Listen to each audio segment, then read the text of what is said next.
Good evening, Rotorua. Welcome to City News. Police search for armed robbers after 2 incidents late last week, a new hop-off, hop-on bus service, and a roundup of the weekend's Baywide rugby competition. Those stories and more just ahead tonight on City News. Police are looking to the public for help with their investigations into 2 armed robberies late last week. A suburban liquor store worker was forced to his knees at gunpoint by 2 men who made off with 2 boxes of alcohol on Thursday night. And on Friday afternoon, a man suffered a head injury in an armed incident in a central city shop. Rotorua police are remaining tight-lipped about the incidents but say they are looking for 2 men in connection with Thursday's robbery of the liquor store. Detective Leonie Smith says if anyone was in the vicinity of the liquor store at around 7 p.m. Thursday night and saw the male offenders, to please contact Rotorua Police.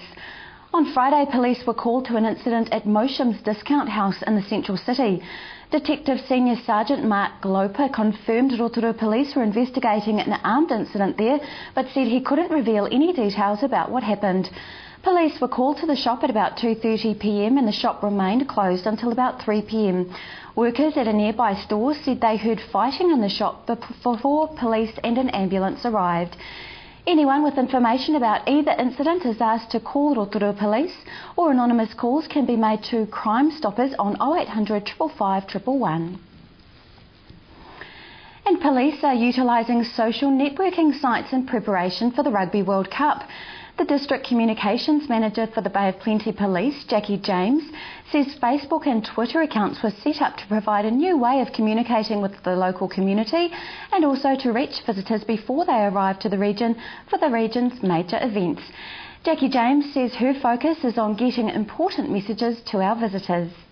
So our focus, or my focus at the moment, is turning to how we can communicate and engage with people, provide them with information before they actually get to New Zealand. We have great support from our local media like you guys, but until those visitors are actually in our region, they're not able to access that information. So it's just really important for us to try and provide them with information about keeping themselves safe.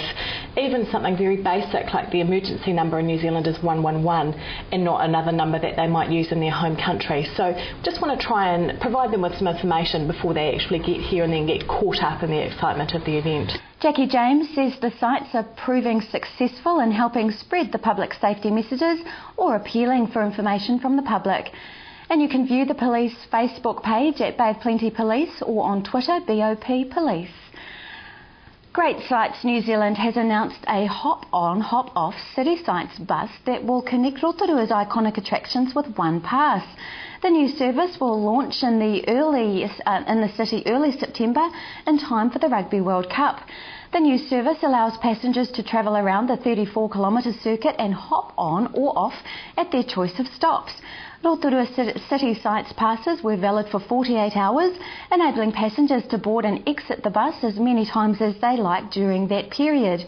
Rotorua Mayor Kevin Winters says he is delighted with the impending launch of the service, which he believes makes the city's wonderful and unique attractions more accessible to visitors.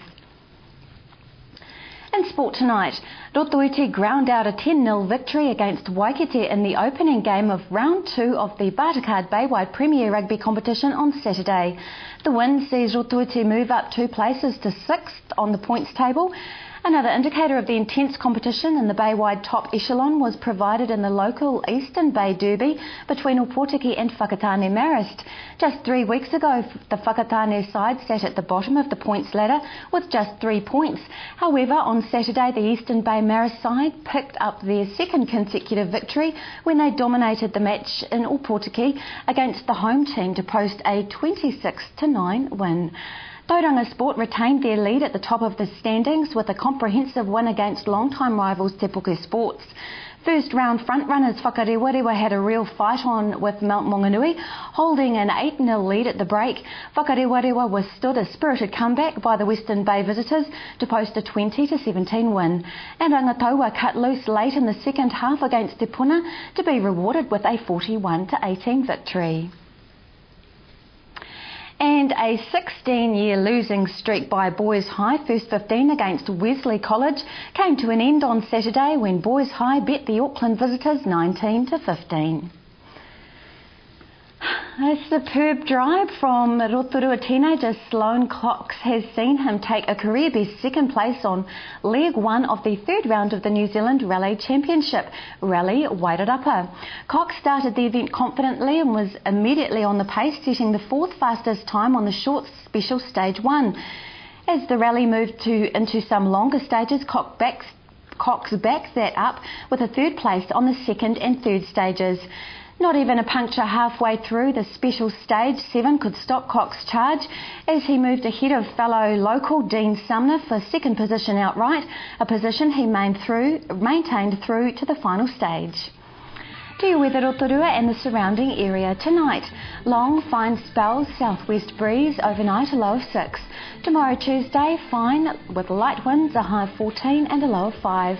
Outlook for Wednesday, fine, light winds, a high of 15 and a low of 5. Marine forecast for Lake Rotorua for Tuesday, southwest 10 knots and fine weather.